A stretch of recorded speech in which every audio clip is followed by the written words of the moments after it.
What is making Jordan Peterson Hello there. so popular?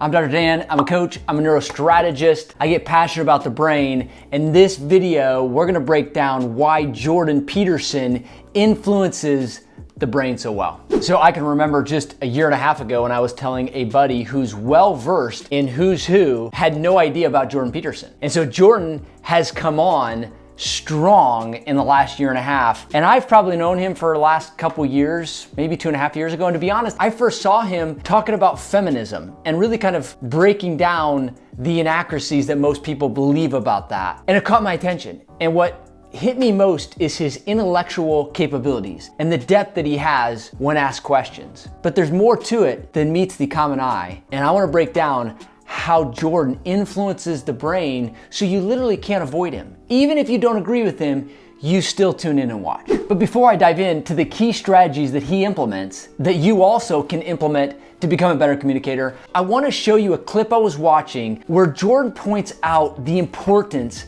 of speaking out. It caught my attention, and I'm gonna tell you, more people need to hear this. Check it out. You have to think, all right, I'm going to say what I think. Stupid as I am, biased as I am, ignorant as I am, I'm going to state what I think as clearly as I can, and I'm going to live with the consequences no matter what they are.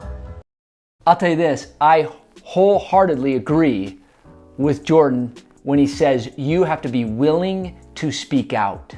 You have to be willing to risk not being liked or being critiqued in a day and age when everybody has an opinion. But if that stops you from speaking out, it begs the question of how much do you really believe what you believe? If you have a truth, you need to get out there. No matter what side you're on, people are gonna disagree. Who cares? If you know it deeply and you know it can value other people, you gotta get that truth out. It's one of the things I strive to do with this channel. I wanna help you become a better communicator. You gotta use the power of story and you gotta use brain-based communication. It will always work if you know the strategies, no matter how experienced you are. For Jordan, he has a truth and he thinks about it deeply and he's willing to put it out there. The other thing that's fascinating, watch when he talks about how the greatest shift is occurring in communication in the history of the world. Look at what's happening. Yeah, well, the spoken word is now as powerful as the written word. That's never happened before in human history.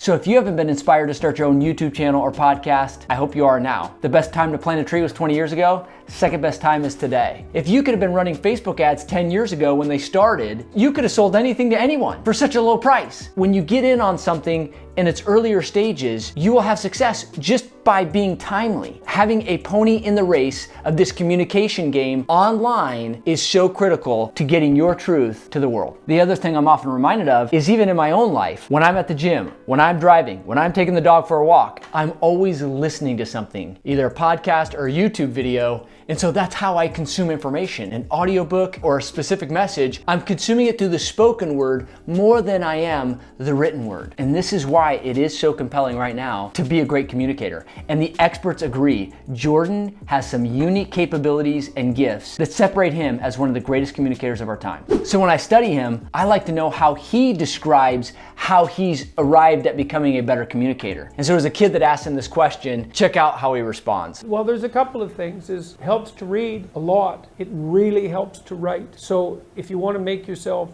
articulate, but you want to know 10 times as much as you are saying in the lecture, and then you can specify a stepping path through it and elaborate with the other things that you know. But to do that, you have to do a lot of reading. Not only should you read, but you should write down what you think. So that's on the input side. And then on the output side, well, there's some tricks, techniques, let's say, is like if you're speaking in front of a group, you are not delivering a talk to a group. That's not what you're doing. The talk isn't a packaged thing that you present to a group. There isn't a group. There's a bunch of individuals, and you talk to them. The last thing I would say is, well, having the aim to be a good communicator is a good start. I couldn't agree more, but it's not about what I agree with. It's what the neuroscience says. When you read more and you write more, you become a better communicator with the spoken word. The other thing he says in there is know 10 times more than what you're speaking on. This will separate you from the posers. There's a lot of people in your space speaking messages that you have, and they don't know half of what you know. And those are what we call posers. Poser.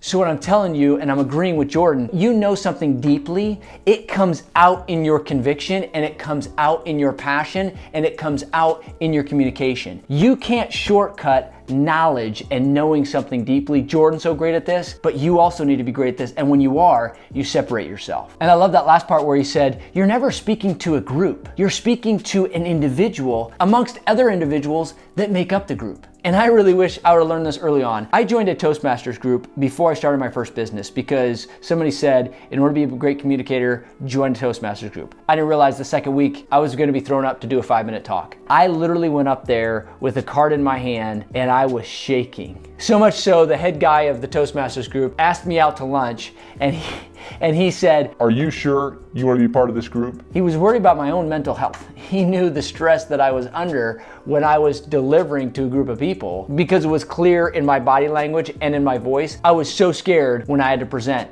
in front of this group. And you know what they say? People would rather be in the casket than given the obituary. We're more scared of speaking in public than we are of dying. This was true for me, and so that advice that Jordan gives, that just speak to one person. Don't think about a big group. Think about one person at a time. Very powerful. Now, I want to emphasize the one thing that Jordan Peterson does almost better than anybody else that I've seen as of late when it comes to communicating his message that makes him so popular, so effective, and so worthy of listening to. And it has everything to do with what we call mirror neurons. There's fascinating research that shows that we feel communication more than we hear communication. And I'm not just talking about the fact that 93% of communication is nonverbal. I'm talking about these mirror neurons detect passion, that the same areas of the brain that a message is delivered from triggers the same area of the brain that the listener hears and feels it from. So when a